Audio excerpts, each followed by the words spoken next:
In the heat of budget negotiations, Representative Stuckey crafted a letter to leadership, calling them to stand firm for raising revenue equitably in order to pass a fair budget. In just 2 days, he garnered the support of 67 representatives and 8 senators. Finally, in his service on the Health and Human Services Committee, he never wavered in the fighting for the poor, in scrutinizing each line of the budget, and in holding the Governor's Health and Human Services departmental staff accountable at every turn. The Maine People's Alliance legislative team spent a lot of time in Augusta this year, and Representative Stuckey was always approachable. He asked insightful questions and is a true advocate for the oppressed. He spent a long night in appropriations during their 40-hour marathon negotiations. As he is not on the Appropriations Committee, he didn't have to be there, but he was. When we were there overnight, it was important for me to see a true champion in the room. I was dependent on the Appropriations Committee to do the right thing. I personally could have been devastated by the Governor's proposed cuts. I could have lost my access to affordable medications and medical care. During that night, I approached Representative Stuckey and had an insightful conversation with him. He took the time to help me feel at ease despite the dire circumstances. Having consistently stepped up, he has long deserved our award for leadership and service. With sincere appreciation, we thank you, Representative Stuckey.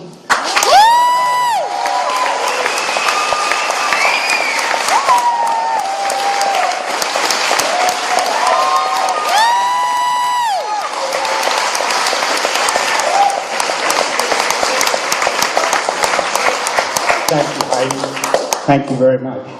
And I'm thrilled to say that I think we're here tonight in the presence of the next governor of the state of Maine.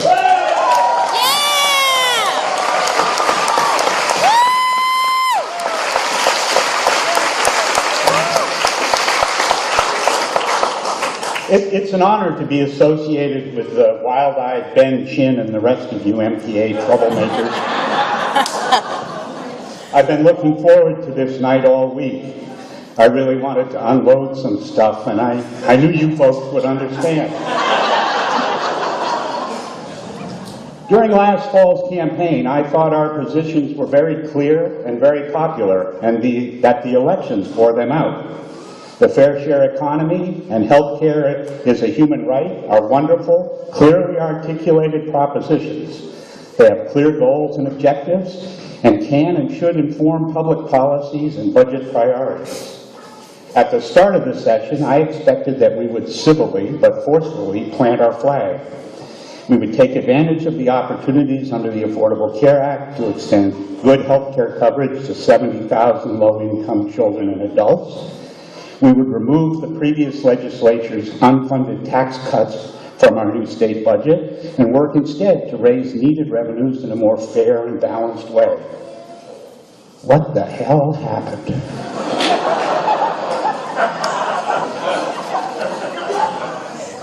We failed to expand health care. In fact, thousands of currently covered low-income folks may soon lose their coverage and not be eligible for subsidies in the ACA exchange because the federal government assumed that they would already be covered by the existing or newly created state plans. We passed a budget that avoided the most vitriolic and fiscally irresponsible cuts to health and human service programs, made some amends to state employees, and restored some supports to municipalities and local schools. Thank goodness. However, that same budget simply abandoned the fundamental principles of the fair share economy. Our new budget will surely increase our two most regressive major taxes, the sales tax and the property tax. And more importantly, it fails to do anything to reverse the accelerating trend of the consolidation of wealth and power in our state and in our country into fewer and fewer hands.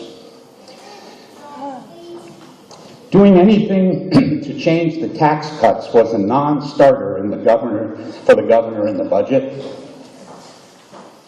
We need a tax fairness non-starter of our own.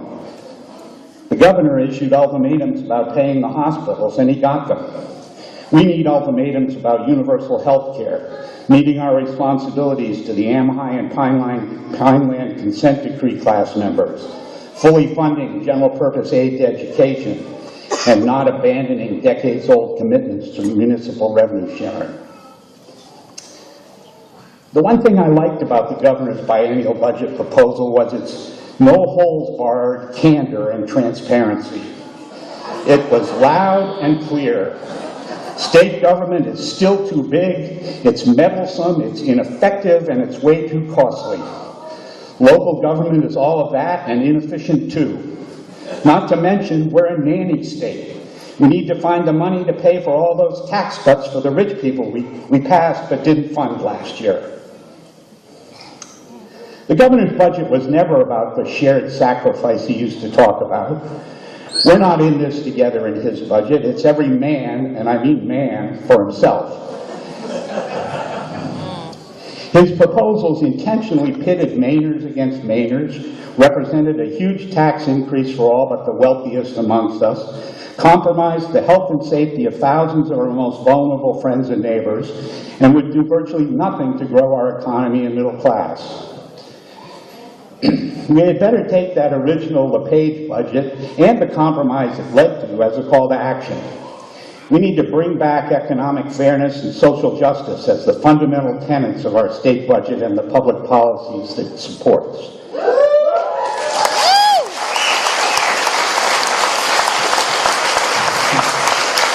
We need to be firm in our commitment to our values and bring that strength and commitment with us to the ballot box and to the negotiating tables.